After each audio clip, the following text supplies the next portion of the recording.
Amigos de Código Magenta, pues en este viernes que nos toca estar con ustedes, pues estamos aquí Rodrigo Carvajal, director editorial de Magenta, Marcela Garzabarba, ¿qué tal? Editora y editorialista en Magenta, y Alejandro Fuentes, director Código Magenta. A ver, pues el día de ayer, jueves, la sorpresa mañanera que nadie esperaba, se veía venir en algún momento, pero no se esperaba ayer. La renuncia de la secretaria de Economía, Tatiana Cloutier. La renuncia que efectivamente es una renuncia. Está claro por todo lo que hoy vamos a comentar, que se trata de que Tatiana pintó una raya al presidente y Tatiana decidió dejar la Secretaría de Economía. Déjame como antecedente decir que conozco a Tatiana Cloutier desde su época muy juvenil. Desde la época que me tocaba a mí sentarme con ella y con su hermana Rebeca, que estaban estudiando apenas en el TEC de Monterrey su carrera. Cuando su papá venía a Monterrey, era presidente de la Coparmex, yo era director del Norte y nos juntábamos ahí los domingos con tortas del Joker, de milanesa con frijoles, a platicar de política, el Maquillo y un servidor. Y Tatiana y Rebeca desde entonces siempre fueron las que son hoy. Las rebeldes de la familia Cloutier, las que hacían sus cuestiones y lo han demostrado en su carrera. De cualquier cosa se le puede acusar a Tatiana Cloutier, que quieran los que quieran y los que no les caiga bien, etc. De lo que no se le puede acusar nunca a Tatiana Cloutier es de incongruencia. Yo creo que Tatiana aguantó muchísimo. Aguantó el cambio de haber arrancado. A ver, no nos olvidemos, no es para ubicar bien el contexto.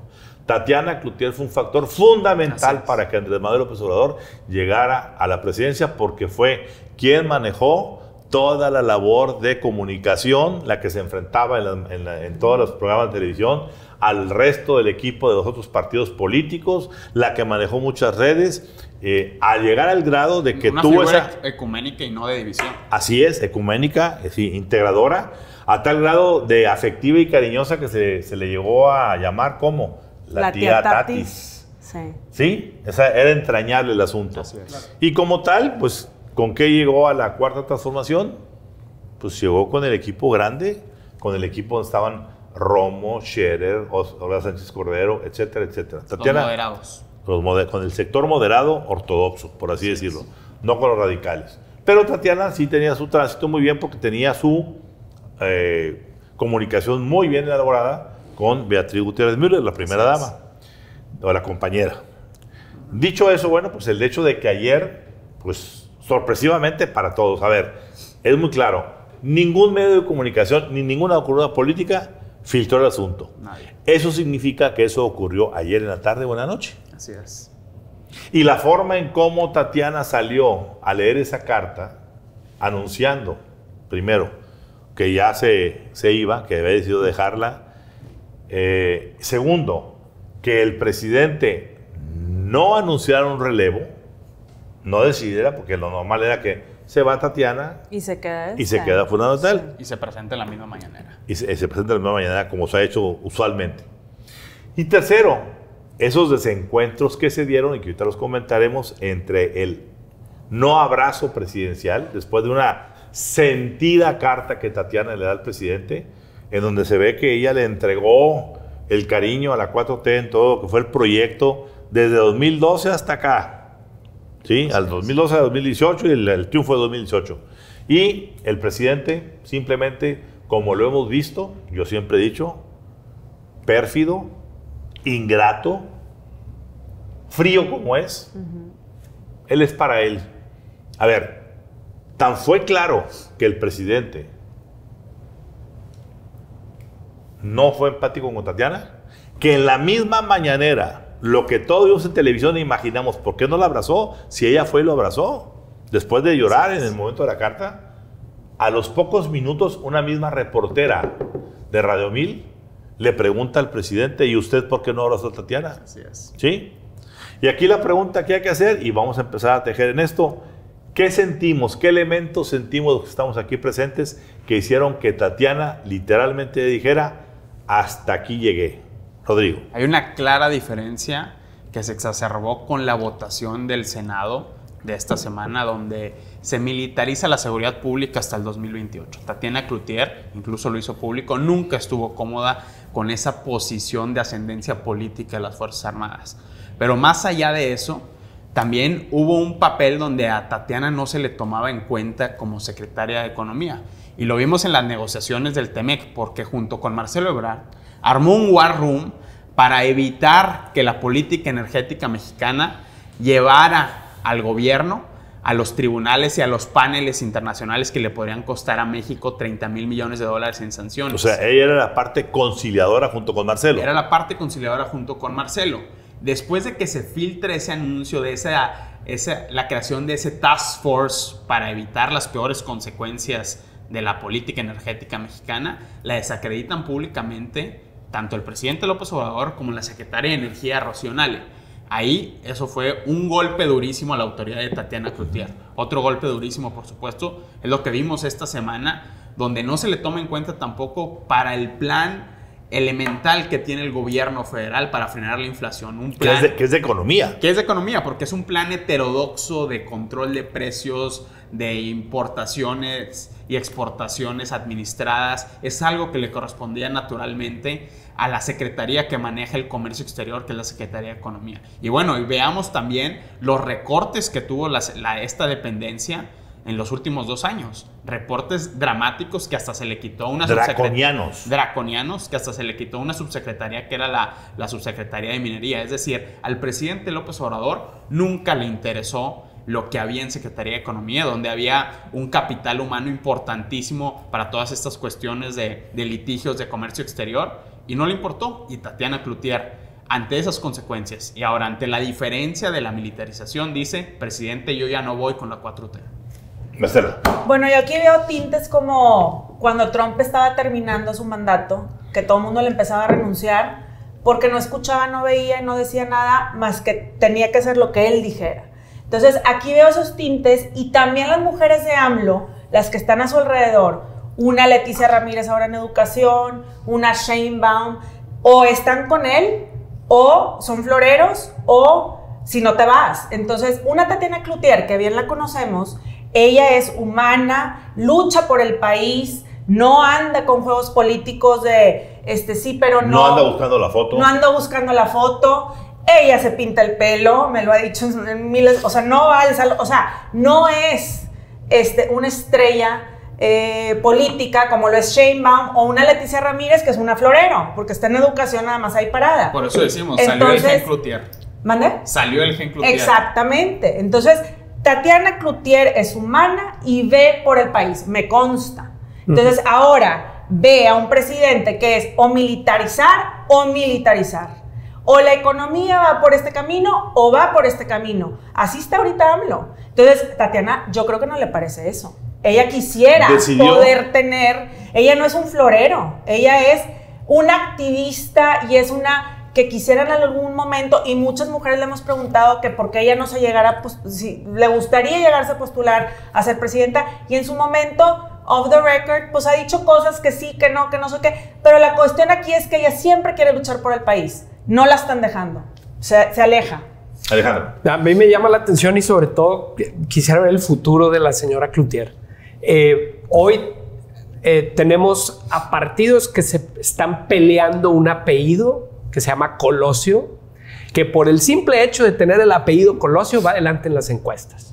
¿Sí? Otro gran apellido que está en la política se llama Cloutier. Claro. Y la 4T acaba de deshacerse de ese gran activo. Claro. Extrañábamos el peso específico de la señora Cloutier, y lo estamos viendo. Hoy lo estamos viendo viral en su abrazo, hoy lo estamos viendo en signos, pero que no se nos olvide que Tatiana fue la gran traductora de las ideas de la Cuarta Transformación. Para todo un segmento, sí, Alejandro, que no entendía la 4T. No entendía. Las clases medias urbanas que no le dieron el voto a López Obrador en 2012 y en 2006. Entonces, la dupla Cloutier-Romo, Romo-Cloutier hicieron milagros en esos sectores. Tradujeron en ese sector. Entonces yo iría hacia adelante.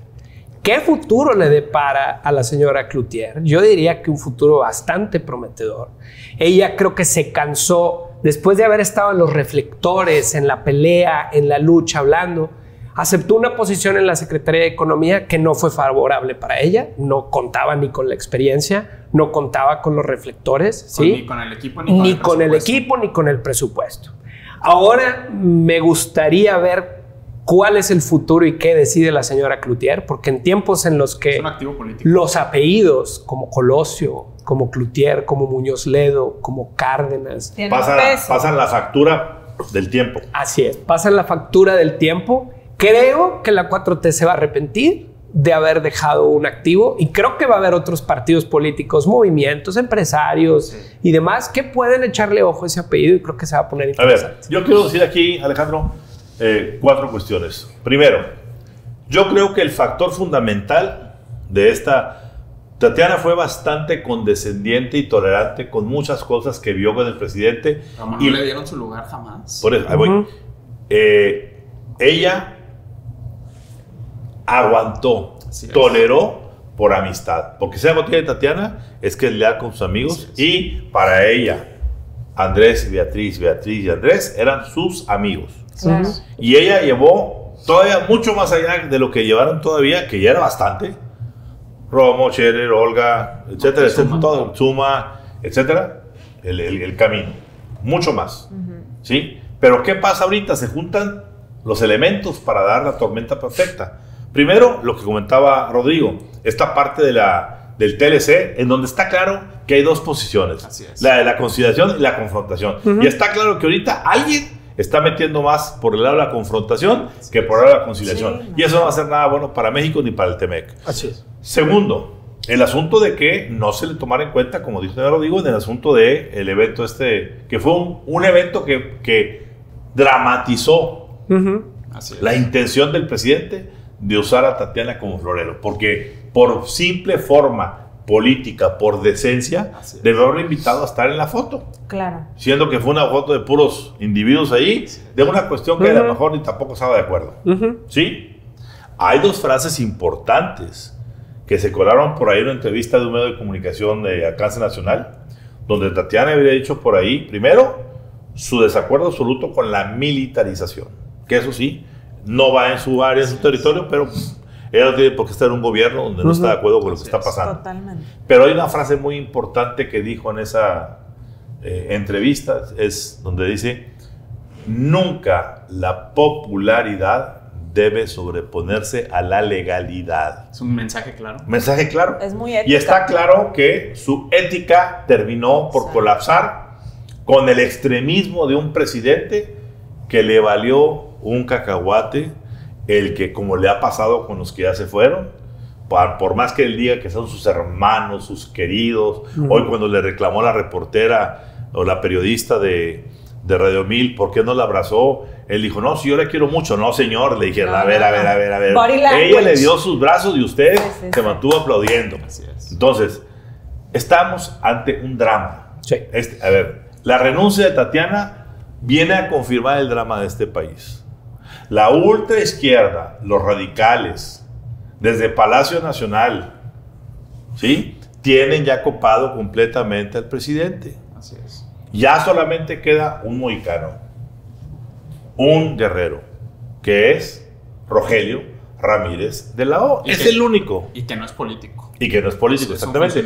Y que yo, después de ver esto a Tatiana, yo creo que le van a dar cosquillitas para decir, yo me voy. Yo me voy. Porque hoy en la mañana, perdón que te interrumpa, hoy en la mañana, si ven ustedes, antecedieron a Tatiana, como que el presidente quiso decir, no se va Tatiana por malos resultados, porque puso a Carlos Torres a poner todo el elenco completo de las buenas cifras. Cifras que un día discutiremos porque hay muchas... Que Ramón nos faltó comentar también un tema importantísimo para la Secretaría de Economía, el tema del desarrollo de la industria del litio. Le quitaron esa agenda a Tatiana también. Exactamente. ¿Y se la dieron a quién? Se la dieron a Durazo. A Durazo. Y también a Sheinbaum, que Sheinbaum falta decir eso. Claro. Entonces, aquí también el abrazo significa mucho para el país. O sea, tú ves ahí la división, la misma división de la que habla AMLO, de nosotros y ustedes, el mismo que divide el país, esa es la división. Si tú analizas el abrazo, es la división que ahorita vivimos como mexicanos por el gobierno que nos representa. Y Marcela, me voy atrás. Tatiana tiene la cortesía de hablar el mismo lenguaje que el presidente, hablando en términos beisboleros.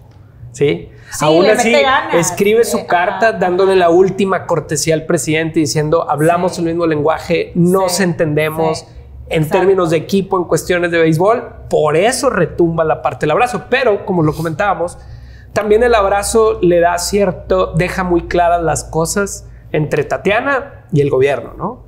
Queda claro que el gobierno le niega el abrazo a las personas que no piensan como ella. Así es, ¿no? Así sea su hermano, su hermana y lo que haya sido en la vida. Así es. Una última reflexión. No dejen, por favor, de ver esas imágenes de Tatiana saliendo del palacio, donde va sola y su alma, ¿eh? Ya, o sea, es decir, abandonó el palacio y volvió a ser la ciudadana Tatiana Cloutier. Así es. Hay que observar qué va a pasar con esa ciudadana Tatiana Cloutier, Así porque es. si ustedes ven las imágenes y las respuestas, no respuestas, que dio al salir, yo diría, nos hemos quedado con un solitario en el palacio del rencor y del odio. Así es. Y creo que esto va a ser muy lamentable para este país.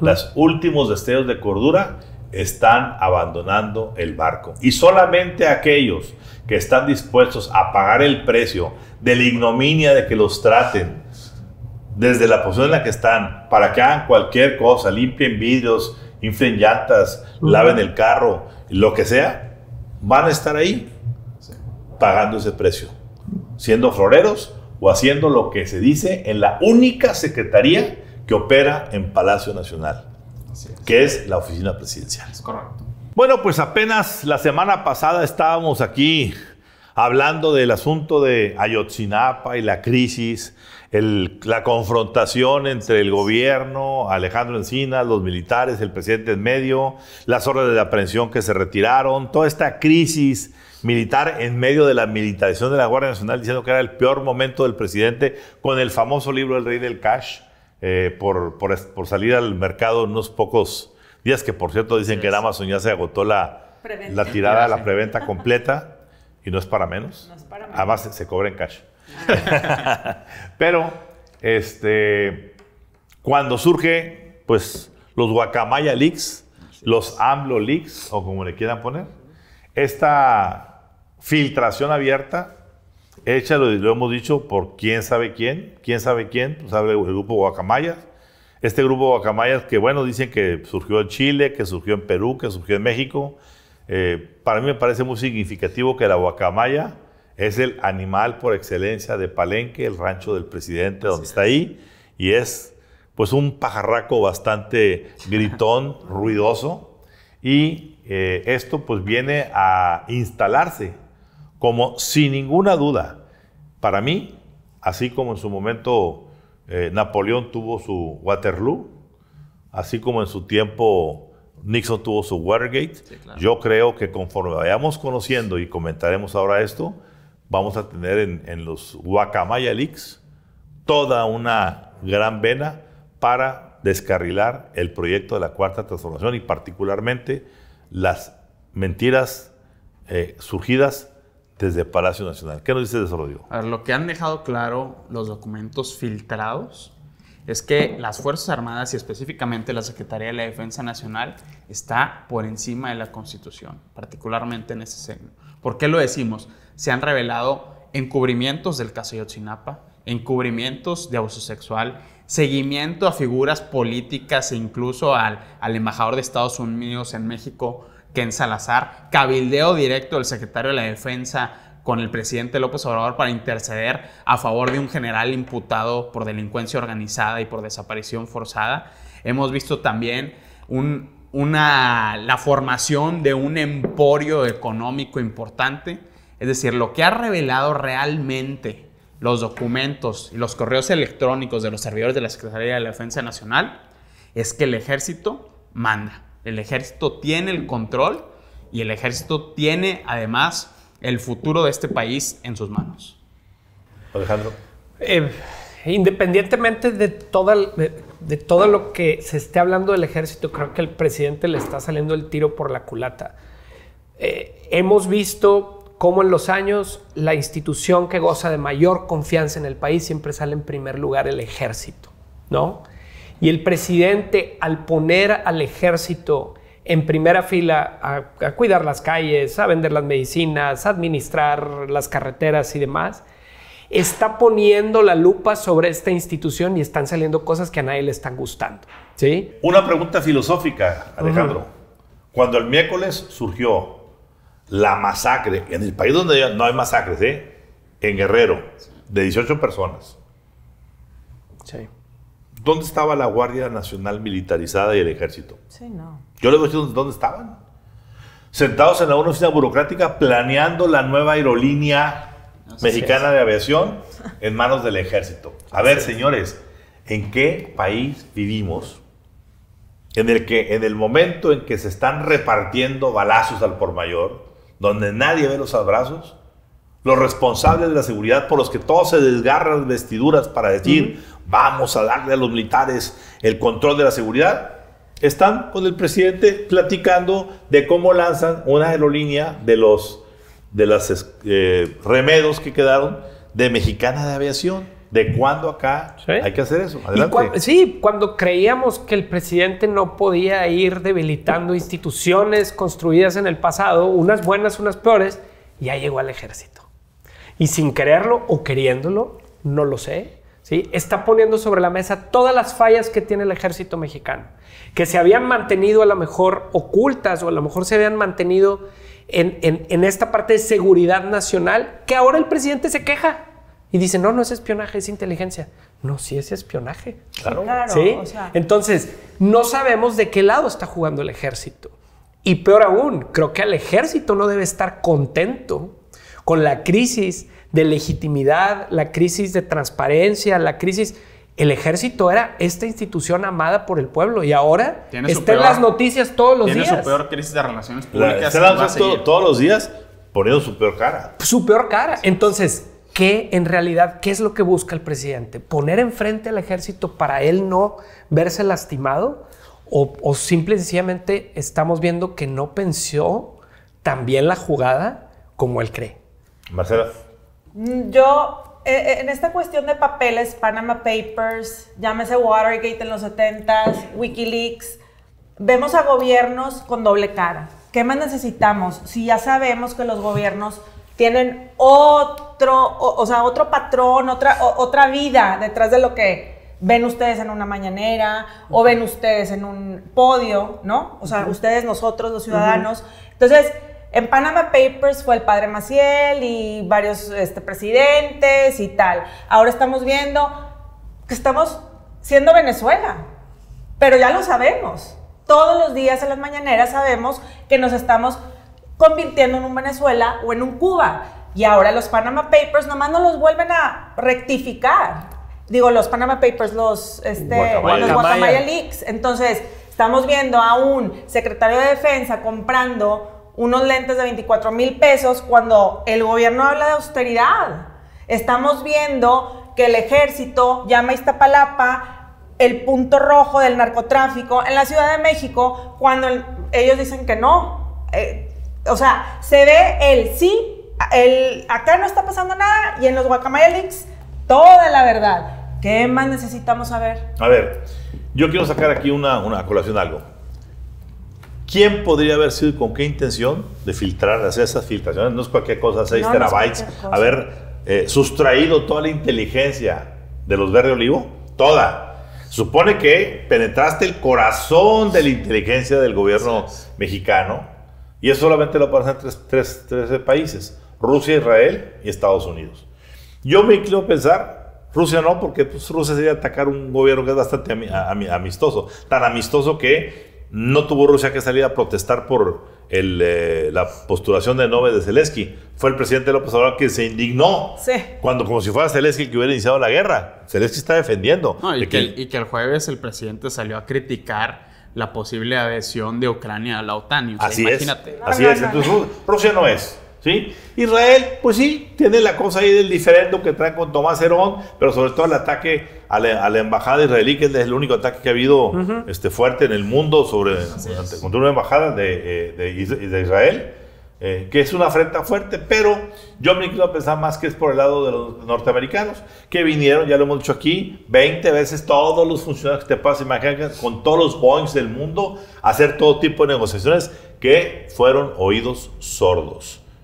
Ven ellos, seguramente, lo que Tatiana ya vio, lo comentó ya con los que tenía que comentarlo allá en Estados Unidos, dijo, esto no va a salir como va a salir. Y ya de una vez van a decirle, señor presidente, aquí está su realidad, aquí está su verdad.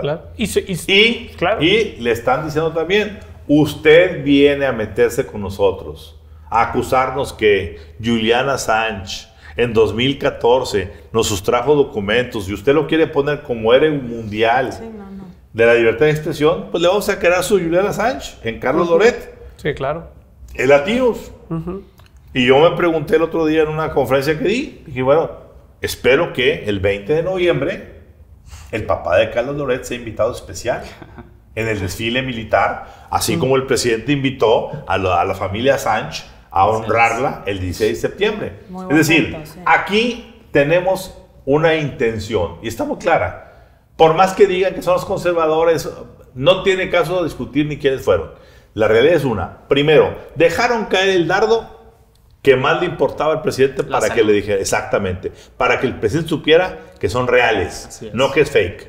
Sí. O sea, aquí están los documentos de salud y tú, presidente, nos ocultaste que tenías gota, que tenías hipotiroidismo y que tenías angina. Esas tres cosas no estaban en el documento. Sabíamos que traías un problema cardíaco e hipertensión, hasta ahí. Pero que te hubieran trasladado y no dieran a conocer desde Palenque en ambulancia aérea a México, que te hicieran una serie de... Esos fueron mentiras. Y eso es un ocultamiento en un asunto que es que debe ser de conocimiento ciudadano. Es un asunto de Estado. De Estado y de seguridad nacional. Ahí empieza la ética. Entonces, ¿qué tenemos ahorita? Tenemos un presidente que ya está justificado por los Guacamaya Dix, que en cualquier momento se nos puede ir por salud. Sí.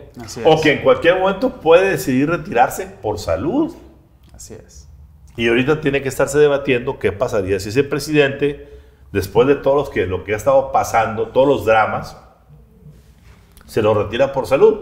Pero la presión le va a subir y va a tener que doblar la dosis de pastillitas conforme vayan saliendo cada uno de los documentos. Ya Carmen Aristegui, Proceso, muchos que están ya viendo todo lo que pasa dentro de sus papeles, ya están dando a conocer, por ejemplo, esto de que Adán Augusto nombró a un secretario de Seguridad Pública en Tabasco con vínculos al cártel Jalisco Nueva Generación, dicho por un reporte de inteligencia del ejército. Pero Ramón, tampoco hay que perder de vista que esta fue la mayor vulneración a la seguridad nacional en décadas y que la Secretaría de la Defensa Nacional es víctima de su propia incompetencia. En febrero de 2022, este año, la Auditoría Superior de la Federación hizo un análisis de las vulnerabilidades en ciberseguridad mexicanas y fue concluyente y dijo, a ver, Ejército, tienes que resolver esto, tienes contratos sin dictaminar, tienes contratos que no sabemos a dónde se está yendo el dinero, no se está haciendo una inversión suficiente, no hay procesos y por tanto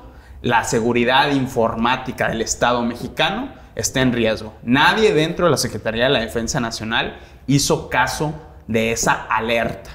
Es decir, esta es la gran secretaría a la que el presidente López Obrador le está encomendando el futuro del país, porque esta no es un error mínimo, es un error gravísimo.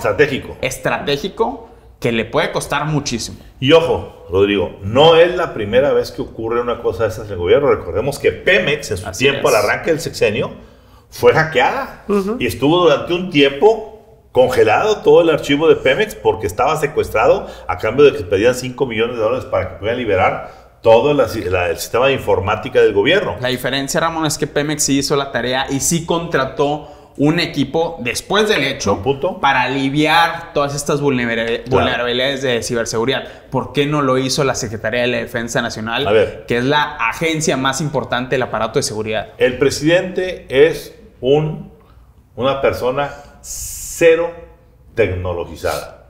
Desprecia la tecnología. ¿Sí? La desprecia. Sí, él admitió en la mañanera que no sabía si había expertos de ciberseguridad en el país. Bueno, a ese grado. Imagínate, su gobierno. Y debía de saberlo, que sí los hay, que él los puso, pero que les bajó en esta austeridad franciscana al 100% casi los dineros para poder poner las barreras de protección a las áreas estratégicas, como dice Rodrigo, y bueno, ahí está pagando el precio, pero lo más importante de fondo es, señores, lo que vamos a empezar a ver que va a salir, va a ir increciendo. Claro. Ya salió, además de lo de Adán Augusto, vinculaciones y comunicados dentro del ejército de grupos del crimen organizado, en particular del cártel de Sinaloa, pidiendo al ejército que opere y que contenga al cártel Jalisco Nueva Generación. Y como también los militares, salieron estudios que les afectó psicológicamente, como 15 sucesos enfrentándose al narcotráfico y cómo están siendo tratados estos militares. Entonces, eso también es, estás militarizando el país, pero tienes a los militares quebrados por dentro, como cuando vas a una guerra. Ahí se ve la vulnerabilidad del Estado. Alejandro. Se me hace interesantísimo el punto que toca Ramón, cómo la geopolítica, podemos estar hablando de estas neointervenciones, ¿no?, del aparato de Estados Unidos. Me hace todo el sentido del mundo, en el sentido de que hoy pues, no necesitamos tener a un Estados Unidos cerrando la frontera o a un gobernador de Texas declarándonos como país terrorista o a un presidente Trump amenazándonos. Si vamos va a bombardear laboratorios. Que va a bombardear laboratorios cuando el bombardero lo puede hacer un hacker desde cualquier oficina del mundo y puede poner en jaque, ¿sí? En hacker. Sí. A el gobierno sacando un documento por día de 6 terabytes, que hemos visto 15 documentos, que pueden ser millones, ¿sí? Y que puede ser finalmente la puntilla que le ponga a este gobierno y que puede crear esa división finalmente del último aliado que le queda al presidente, que es el ejército. Tan grave es esta filtración que el gobierno no ha respondido a ninguna de las acusaciones y documentos que se han filtrado. Peor que eso, Rodrigo. El presidente no muestra la más mínima indignación por lo que ocurrió. No pasa nada. ¿Van a acusar a alguien?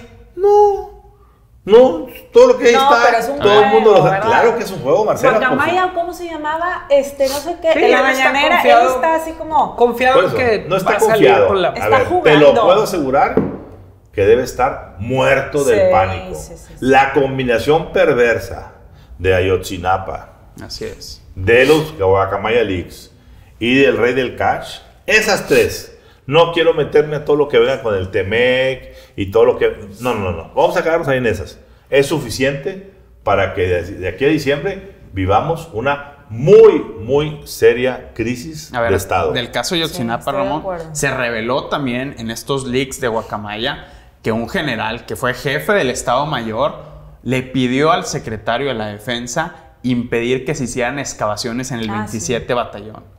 ¿Qué significa eso? Es una admisión de culpabilidad, que ahí están enterrados los cuerpos de los normalistas de Ayotzinapa, como se dijo en el reporte de la comisión. ¿Por qué salió en su momento, Rodrigo, en aquel entonces, en el sexenio de Peña, el general Cienfuegos a decir a mi ejército no me lo tocan? Así es. La pregunta es, ¿nadie fue a meterse a uno de los pocos lugares en zona militar que tiene un incinerador? ¿Incinerador de qué y para qué? ¿Qué se incinera en el lugar del batallón 27? ¿Qué no quieren, Ramón, como dices, que se escabe ahí? Pues para ya lo están buscar? citando. Y que según los mensajes dados a conocer en el informe sin testar de la Comisión de Ayotzinapa, los propios criminales hacían referencia a un incinerador verde. ¿A qué se referían? Claro, ese es.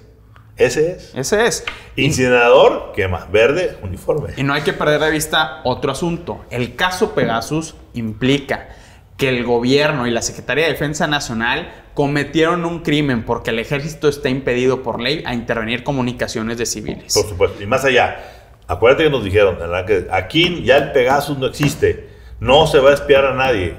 ¿Cómo van a justificar ahora que en los Guacamaya Leaks aparece el contrato de 2019 del ejército y la fiscalía y todo lo que tú quieras para usar Pegasus, para espiar, como tú dices, a todo tipo de personajes del mundo político, empresarial, medios de comunicación y extranjeros?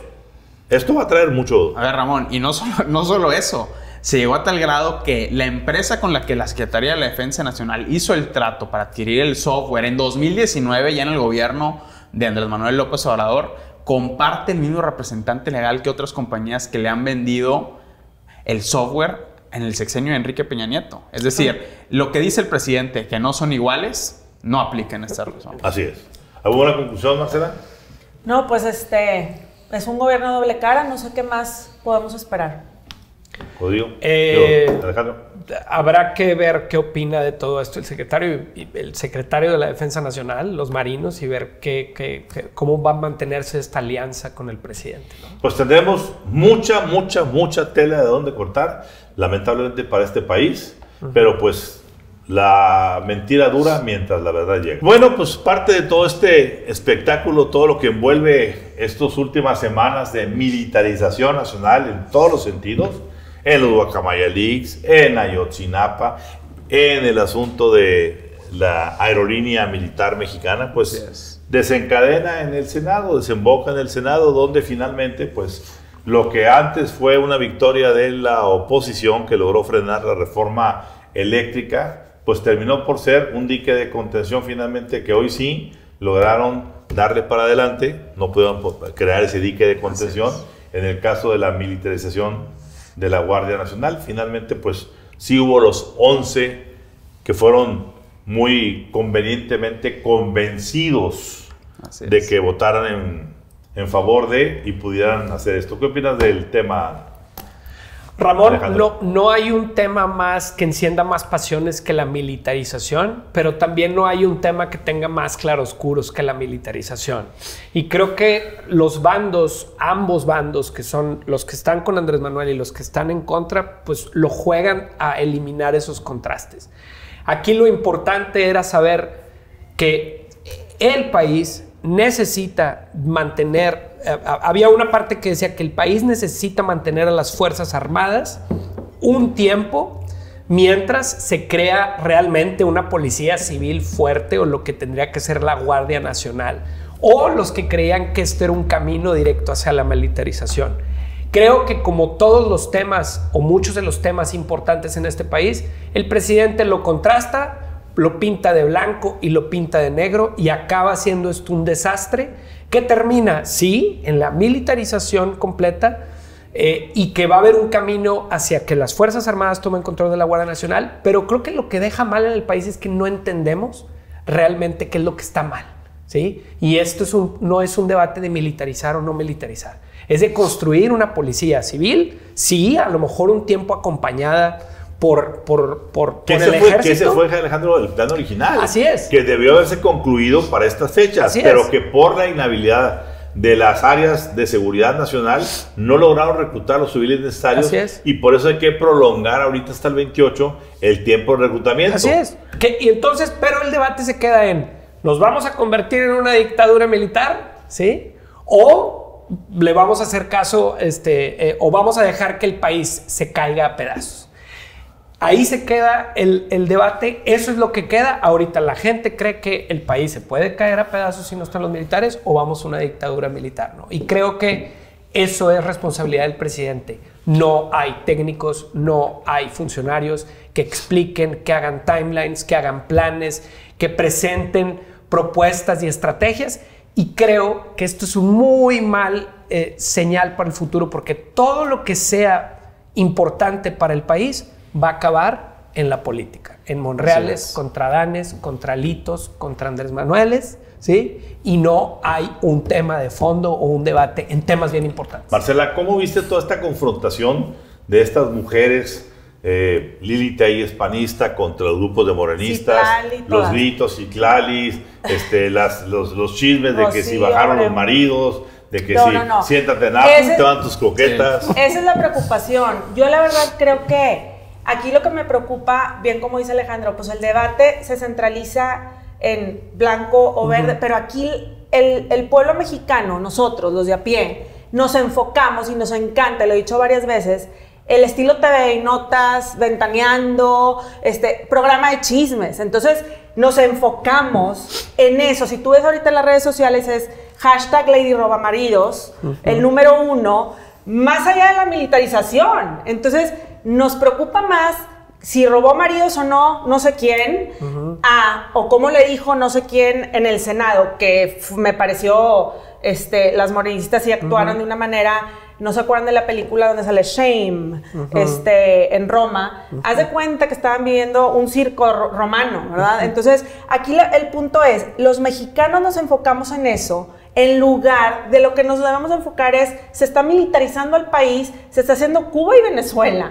Entonces, aquí la cuestión no es si Lili, si Citlali, si tal. Y tenemos a una Lili desesperada, porque se ve desesperada Lili Téllez en el Senado, tratando de hacer entender que la militarización no nos va a llevar a ningún lado, más que un lado más oscuro, que es a un narcoestado, a la falta de transparencia, de derechos humanos, o sea, es un sinfín de cosas. Hay estudios en donde dicen que si se cumplen 4 cosas, que pierden poder los poderes civiles, se van haciendo como Venezuela. Cumplimos los 4, lo digo mañana en mi editorial, los 4 puntos de un país tipo Venezuela los cumplimos. Entonces, esa es la cuestión, no que si Lili robó un marido o no robó un marido, o que si Tlali es una hiena o no una hiena. O sea, el punto aquí es... Napoleón sí, croquetas, el perro, y todos haciendo memes. Esa es la conversación mexicana ahorita. Todos haciendo memes de eso, en lugar de... En el meantime, nos estamos militarizando. Y es algo que no hay... Hasta el 2028 lo están haciendo de una forma en que si entra un gobierno de oposición, no lo va a poder revertir tampoco. Lo digo.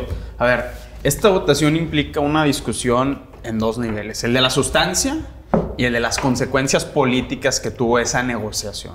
Vayamos primero a la sustancia. A ver, el ejército, y esto lo dijo clarísimo un académico politólogo del CIDE, Raúl Cepeda Gil, es el factor inmediato anterior a las regiones de violencia de este país, y lo vimos en La Matanza, donde hubo una masacre de 20 muertos y es una zona aledaña a donde hay tráfico de amapola y donde el ejército está constantemente haciendo operativos para reventar y fragmentar a cárteles de amapola. Eso solo se ha traducido en más y más violencia. Y eso es algo que no se ha terminado de entender en la discusión de por qué es importante que las Fuerzas Armadas no estén a cargo de la seguridad pública, porque las Fuerzas Armadas no realizan tareas de investigación, realizan tareas de fuego 100%, y eso está comprobado que termina en el espiral de violencia.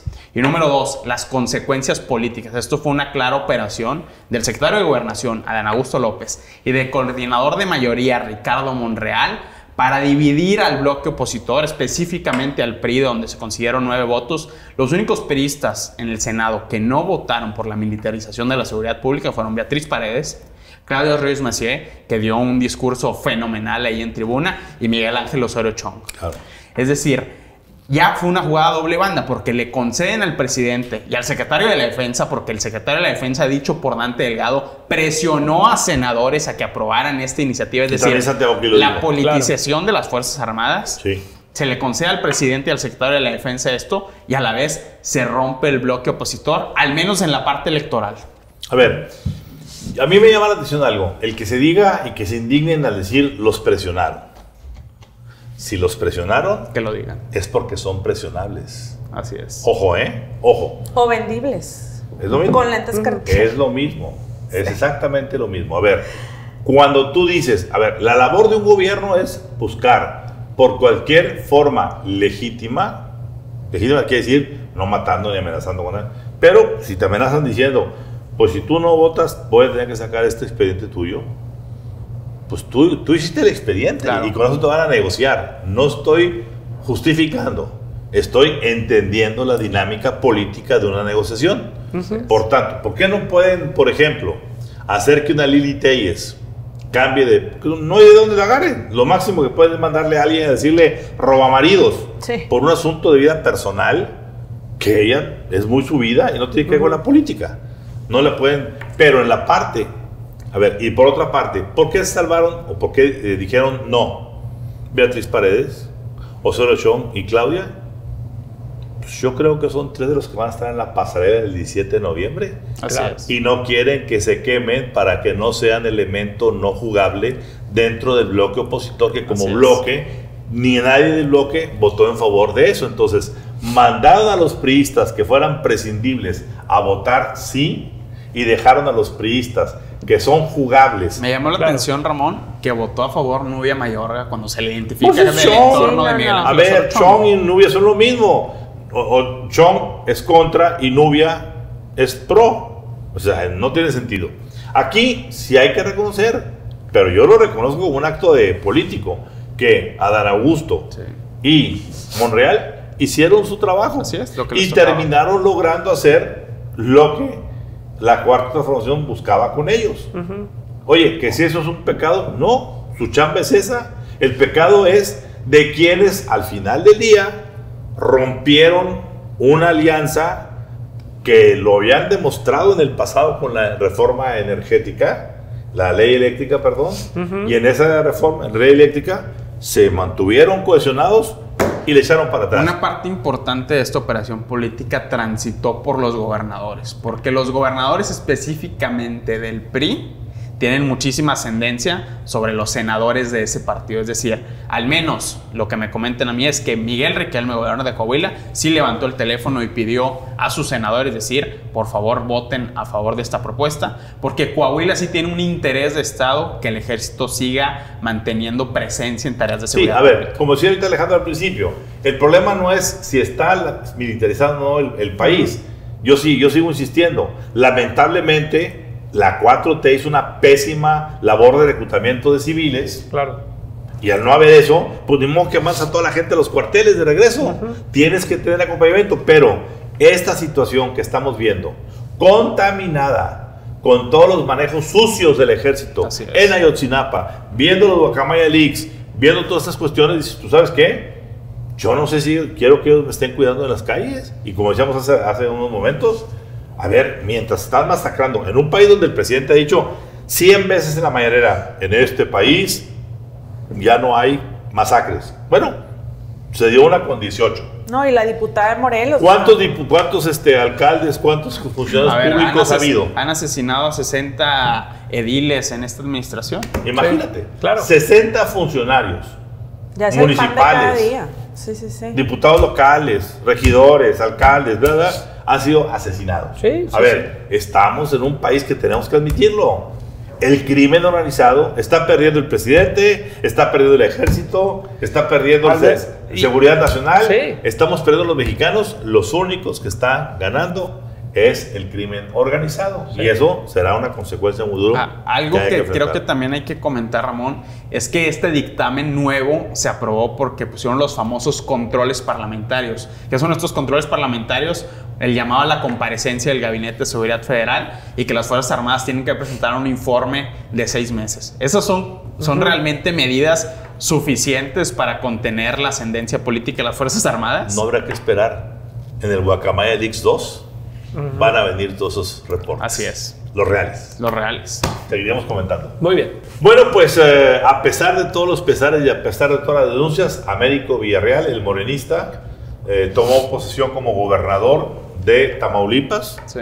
Designó un gabinete, pues parte de ese gabinete bastante cuestionable, por decirlo menos, particularmente las áreas de Secretaría de Gobierno y Seguridad, en donde pues se habla de que la mano particular de huachicoleros, crimen organizado está metida. Se habla mucho de que el secretario de Gobierno tiene muchas vinculaciones con los hermanos Carmona, de Sergio Carmona, que fue ultimado en San Pedro Garza García, Así es. y el hermano Julio, que está ya hablando todo lo que tiene que hablar ante los norteamericanos. Y bueno, finalmente, pues ya con la toma de posesión, pues rápidamente la Fiscalía entrega ya pues una orden de aprehensión a el ex gobernador Francisco Javier García Cabeza de Vaca. Y este gobernador que eternamente ha sido cuestionado, aquí mismo en Magenta hemos publicado N cantidad de expedientes. videos y expedientes del caso. Pues yo diría que aquí estamos definiendo entre Guatemala y Guatepeor.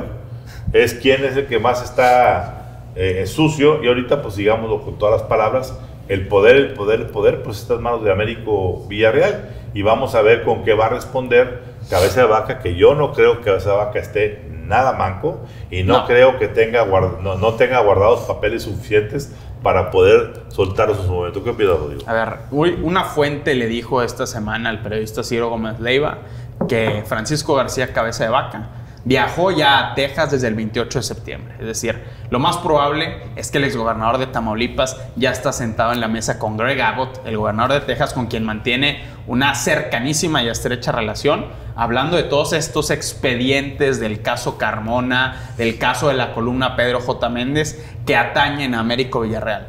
Y no hay que perder de vista que esto va a ser un duelo de titulares de la unidad de inteligencia financiera o ex titulares de la unidad de inteligencia financiera. Por un lado, Américo Villarreal, que contrató como su asesor a Santiago Nieto Castillo, ex titular de la UIF a nivel federal, que por cierto fue quien desde el año 2020 presentó la denuncia en contra de García Cabeza de Vaca ante la Fiscalía General de la República. Y Roberto Gil Suárez. Que ahora se convierten en esta orden de aprehensión ahora que pierde el fuero García Cabeza de Vaca. Pero por otro lado también tenemos a una Fiscalía Anticorrupción del estado de Tamaulipas que todavía está bajo control de funcionarios designados por el panismo en Tamaulipas. Y ahí están los expedientes más fuertes de las vinculaciones y el tránsito de dinero tanto de la campaña de los cercanos de Villarreal como de su propia familia, como ya se ha evidenciado en el presunto cable de la Embajada de Estados Unidos. No olvidemos algo importante, que así como está parte de Villarreal, está lo que Santiago Nieto integró perfectamente bien de todas las empresas llamadas Cava Inmobiliaria, Cava Agrícola, Cava Energy, en su momento la guachicolera que en algún momento decían que lo operaba o no lo operaba, hacía Carmona. Carmona, quien empezó operando con Cabeza de Vaca, terminó traicionado, diciéndose el traicionado, cambió a la 4T, donde pusieron a su hermano ahí en la aduana de Reynosa con Ricardo Peralta, y terminó al servicio el asesinado. Los poderes fácticos de Tamaulipas no cambian, porque tanto la columna Pedro J. Méndez, este brazo armado que influyó en la elección de Tamaulipas, como la estructura financiera de Carmona, trabajaron primero en estrecha relación con el gobierno de García Cabeza de Vaca. Hubo traiciones, hubo diferencias, y ellos, tanto la columna armada Pedro J. Méndez como la gente de Carmona, fueron y ofrecieron sus servicios ahora a la incipiente movimiento de Morena y de Américo Villarreal en Tamaulipas.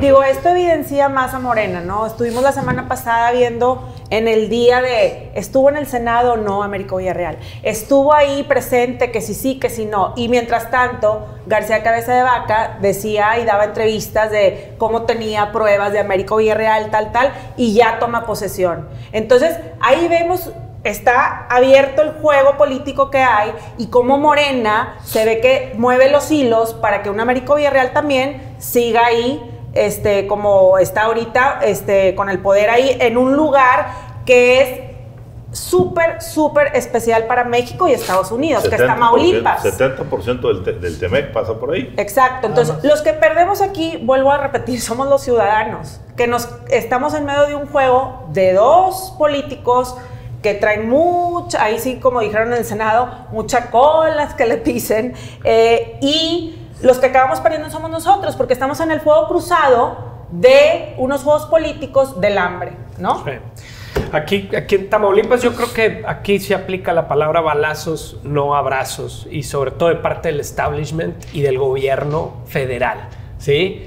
Tamaulipas es el ejemplo de muchas cosas que están mal en este país, desafortunadamente, siendo Tamaulipas un estado con tanta riqueza, un estado con esta... Puertos, aduanas reservas y demás, de gas shale. Reservas de gas shale. También tiene el problema del huachicol, la corrupción en las aduanas, el problema de la falta de legalidad.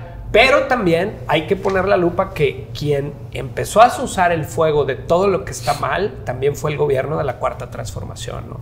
Al enviar a Jesús Ramírez como delegado, a llevar como jefe de campaña a Américo Villarreal, Mario Delgado, es decir, Ricardo Peralta, González, es decir, el presidente de Comisión de Presupuesto en el Congreso. Hay tanto dinero que pasa por Tamaulipas, ¿sí? Eso es. Hay tanto que el juego político, pues estamos viendo, está totalmente incendiado. ¿Cómo imaginarte que después de que toma posesión el gobernador Américo Villarreal, sale la orden de aprehensión en contra de Javier García Vaca? Y como dices tú, no está manco el exgobernador, ¿no? Y claro, seguramente está con Greg Abbott, quien ya calificó y quiere calificar de terrorismo en la frontera para poner a las fuerzas. Entonces, Creo que es tan complicado el estado de Tamaulipas como muchos otros, pero creo que el gobierno federal tampoco está haciendo mucho las cosas y no está utilizando esta política de abrazos y no balazos, sino todo lo contrario. Está usando su poder para recuperar eso y el dinero que pasa por ahí.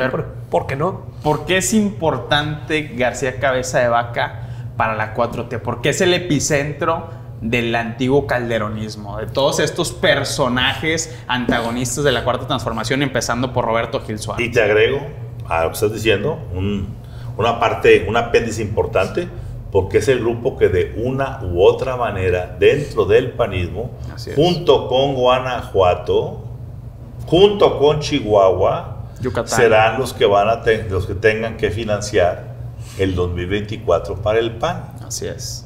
Son los que van a tener que poner la lana, que ya guardaron, parte de ella, parte se la llevaron quizá ellos, que ya guardaron para poder financiar al PAN, de la misma manera que Morena ha estado haciendo lo suyo con aduanas y puertos, etcétera, etcétera, etcétera. Es decir, volvemos al mismo, de Guatemala a Guatepeor. Lo que sí es un hecho es que el nivel de confrontación y lo que hay detrás de Américo Villarreal y de Francisco Javier García Cabeza de Vaca, es nada más y nada menos que intereses que, como ahorita decía Bastela, son los que están atrás y no los estamos viendo o no queremos verlos, pero que pronto es un cohete que nos va a estallar en las manos y va a tener repercusiones internacionales. Tan importante es el caso para la 4T que este jueves el subsecretario de Seguridad, Ricardo Mejía, hizo referencia durante algunos minutos al caso del exgobernador de Tamaulipas. Es decir, es una prioridad del aparato de inteligencia y del aparato de seguridad conseguir el arresto y la aprehensión de Francisco García Cabeza de Vaca. Claro, así es. Y bueno, pues, pasará lo que pasa, porque yo me pregunto ahorita, por ejemplo, con esas cosas de gobernadoras que van y que vienen, y dejo esta pregunta ya porque ya no queremos cansar a nuestros amigos de Magenta. Una pregunta traviesa al final. ¿Qué ha pasado con el Bronco? ¿Qué ha pasado con este gobernador de Nuevo León que supuestamente se le agarró, se le metió a la cárcel, que desde hace no sé cuántas semanas o meses está en arresto domiciliario y que hay un silencio hermético en el gobierno de Samuel García y de MC? Ya no hay interés por perseguir al señor Bronco y todas sus tropelías de agua y drenaje, construcciones, dineros que se llevaron, etcétera.